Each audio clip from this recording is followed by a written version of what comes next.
It's Wednesday, September 18th. Welcome to MarketFoolery. I'm Chris Hill. Joining me in studio today.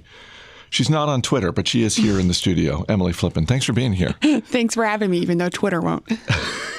I think Twitter will have you. I get that question on Twitter every time you're on the show. Like, where is... I was like, no, she's not. Maybe I won't have Twitter. I'll put it that way. There we go. We've got earnings. We've got pet earnings, packaged food earnings. We're going to start with FedEx. And technically, these are earnings. Although fourth quarter profits for FedEx came in lower than expected, their revenue was also down, and they cut full year guidance. And they didn't really hold back in terms of all of the challenges that FedEx is facing as a company. And if you look at FedEx as a bellwether business, then there is cause for concern because shares of FedEx are down 13%. This is the worst day in over a decade. Yeah, and FedEx is one of those businesses that tends to actually respond pretty significantly to changes in the macro environment. So, when they had this poor report, to put it nicely, there were a lot of things that they pointed to as contributing. One of those being the trade war, right, and a softening macro environment. Another one being the recently severed ties with Amazon, which earlier this year canceled their contract with FedEx for both ground and air shipping to do their own initiatives into, speedier delivery. But what I thought was really interesting is, FedEx for a while has been a questionable investment just because they're spending so much money to invest their infrastructure. Clearly, there's some softening in their B2B business, their business to business area, which is their higher margin business line. And then in addition with the issues with Amazon, what I thought was interesting is going back, they actually downplayed a lot of these things, I think, in previous calls, which is why this earnings report in particular was so big for them. You'll see a lot of analysts, Wall Street analysts as well, were actually kind of defending their positions. They were taken aback by it, saying, wow, they really misled us with how bad this could be moving forward. At the time, they said Amazon only made up about 1.3% of revenue. And this earnings call, you'll see they're kind of, using that Amazon as a scapegoat for part of their poor performance. Yeah, it's interesting because Fred Smith and his team have been there a long time, and this is a tough business to run. And I think in general, Fred Smith and his team have run it well. But you're right, absolutely, about this quarter and the reaction in the investing community, because there was a little bit of that, like, wait a minute. We knew it was bad, just not that bad. Right. This isn't what you've been saying in the past about Amazon.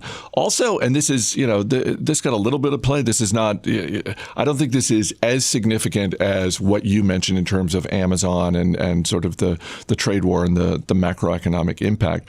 But you go back to the acquisition of TNT Express and FedEx really trying to expand in Europe. And now with the benefit of a few years hindsight, you can look at that and say, you know what? That didn't go nearly as well as you wanted it to. And yes, there was a cyber attack, and, whether or not FedEx is to blame for that, even if you absolve them of blame in that situation, the case that they were making for acquiring TNT Express and the synergies that could be wrought out and how they could expand their gross margins, that just doesn't happen.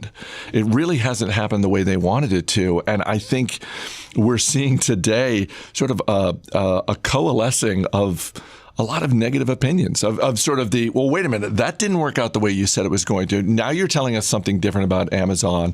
And I think for the first time in a long time, there's genuine skepticism about FedEx as a business. Yeah, I agree. And it's not to say that I think FedEx is going anywhere, because I look 5 years from now, and I do think FedEx is still going to be relevant and still going to exist as a business, but it does call into question the capital decision-making of management, especially now that they're spending so much money to do stuff like modernize their infrastructure, something that they arguably should have done in priority over acquisitions, right? So it does kind of, I think, lead to a lot of skepticism from investors. But when I think about FedEx, while I don't think it's going to be a particularly outstanding stock over the next few years, you can't deny that they're good at what they do.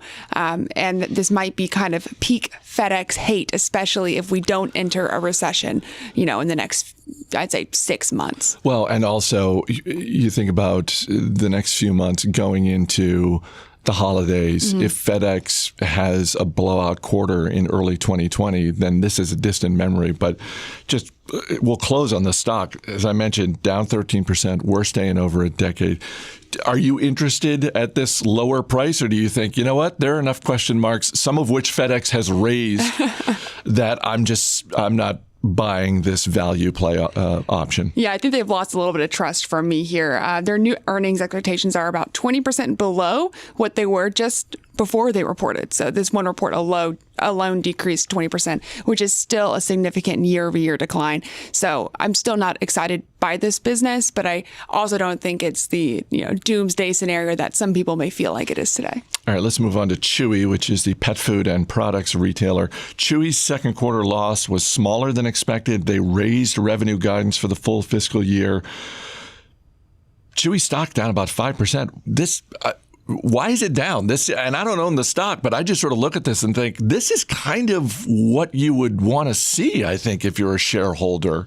Well, yeah, I'm actually, I'm not a shareholder yet, but I'm a big fan of this business. I was happy by their recent report. I feel like some of the market, I don't want to call it confusion, the market response is twofold. At first, this is their first report since becoming a publicly traded company.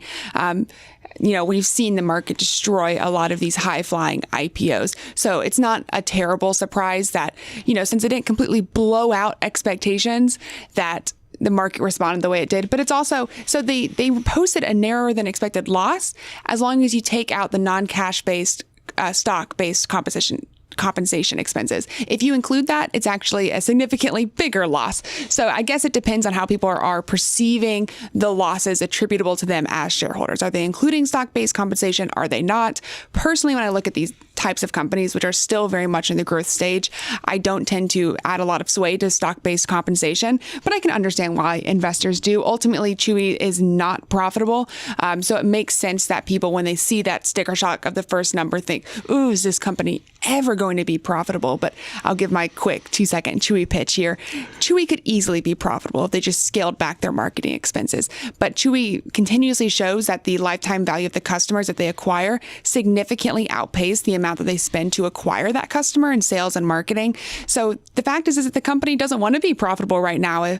And in fact, if you're thinking about FedEx and you're thinking about some sort of pullback in the market, pet supplies tend to be pretty resilient when it comes to recessions. And Chewy by far has the biggest presence for online pet sales, which is still really nominal. The number of purchases that are made online for pet sales in comparison to apparel or electronics. So there's significant room there for new customers to come into Chewy's atmosphere, for Chewy to acquire those customers. I mean, this year they're projected to do about $5 billion in sales. So it's a big, big business. It's not pets.com, as many old school investors might think, but it's an exciting company. They had active customer growth of 49% year over year, gross profit margin improvement. So a lot to like here. Personally, I see this pullback and I get a little bit excited. If I could just keep my mouth shut about the company, maybe I could actually buy some.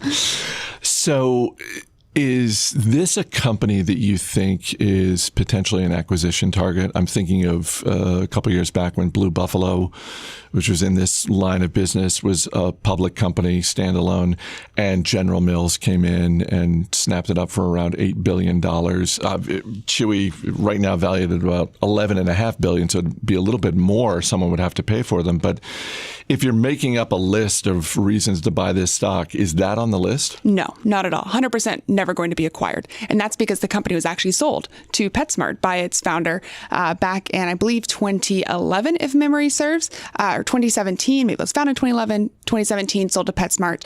PetSmart now owns the vast majority of the business, virtually entirety of the voting control of the business. And that's the single biggest risk with this investment. And I was probably amiss for not mentioning it in my quick pitch earlier, is the fact that ultimately PetSmart is a declining business. They're an old school retailer and they're going to leverage their ownership of Chewy's to the best extent that makes PetSmart money, not investors. So I don't think this is a company that PetSmart is going to ever consider selling to somebody looking to acquire it, simply because it's the only part of their business that is offering any growth opportunities. Speaking of General Mills, back when they bought Blue Buffalo, that kind of showed up in this first quarter report from General Mills. It was sort of a mixed quarter. The pet division's looking pretty good. The snack bar division, not so much. Yeah, actually, pet food was the only division that saw any growth this quarter for General Mills. And I think what investors really just, I'm going to say were excited about, I think excited is probably an overstatement, but they enjoyed seeing that, earnings still beat expectations. The fact that they reaffirmed organic net sales guidance for the year of 1% to 2%, all of that 53rd week is definitely helping them out there to the tune of about 1%. So even though they missed on revenue this quarter, I think the fact that there wasn't lower guidance was probably a good thing. And that's why the market generally responded pretty positively. But as you mentioned, it's really just pet food. That acquisition of Blue Buffalo for them was the single thing that's keeping their business afloat right now. Pet food sales grew about 7%. And while pet food, I don't think it is the first thing that it comes to mind when you think about General Mills. I definitely think it's framing the way that they're considering their business. Ultimately, pet food sales is about 10% of their business, which is almost as big as their entire Europe and Australia business and bigger than their Asia and Latin America business. So the fact is that pet food has become a big part of their business, and the softening demand on the North American retail side for things like cereals and snacks, those are the things that are really kind of dragging down this business. So it'll be interesting to see what they're thinking about in terms of restructuring their product. But unfortunately, General Mills is a big company with a long history, and they tend to be slow to innovate. Here's another thing that's not helping General Mills. The news this week that Gold Medal Flour, which is one of their brands that they have, General Mills issued a recall for 300 tons of flour for potential E. coli contamination. That sounds terrible, but when you say that, I'm sitting here thinking, I don't think I could tell you how many 3 tons of flour is. Is that a lot of flour for General Mills? Is that a small amount? 300 tons. 300 tons. Well, it sounds like a lot. I will say that. And let's just hope this doesn't happen to Blue Buffalo. Exactly, and I'm not concerned about it because when I bake, I use King Arthur flour. Oh, yeah? I'm a little bit of I have brand loyalty when it comes to flour and baking products. Here's another thing that surprised me, though. I mean, for the mixed quarter, and you're absolutely right. I mean, pet food is not what the average person thinks of with General Mills. It's probably breakfast cereal. This stock is up more than 40% year to date. This is not at all what I was expecting when I started looking into General Mills. So it will be interesting to see with all of the brands they have under their portfolio and the success thus far of the Blue Buffalo acquisition. It'll be interesting to see what this company's brand portfolio looks like in, say, 5 years, because it really wouldn't surprise me if they started looking to shed some of these snack brands, maybe not the breakfast cereal ones, just because I think they're so ingrained and maybe that's a business that's essentially on autopilot. But it wouldn't surprise me if they started looking for more opportunities in the pet space. Yeah. And honestly, as somebody who has at least one bowl of cereal a day, I hope that they stay in this cereal game. They've kept it competitive. They kept options available to us cereal connoisseurs. But I couldn't agree more that I would expect for them to really hammer down on the brands that are actually driving growth for the company. What's your go-to cereal? Unfortunately, right now, it's a little bit basic. Honey Nut Cheerios have made their re-rounds to me, but traditionally, as I go back a month, it was always Special K. Really? Oh, yeah. The flakes are so crunchy. Yeah, and they've done a lot with flavors. It's one of those things where they've expanded to like different flavors. I will admit, I did buy the pumpkin spice Special K. How is it? I'm still eating the Honey Nut Cheerios. Emily Flippen, thanks for being here. Thanks for having me. As always, people on the program may have interest in the stocks they talk about, and the Motley Fool may have formal recommendations for or against. So don't buy or sell stocks based solely on what you hear. That's going to do it for this edition of MarketFoolery. The show is mixed by Dan Boyd. I'm Chris Hill. Thanks for listening. We'll see you tomorrow.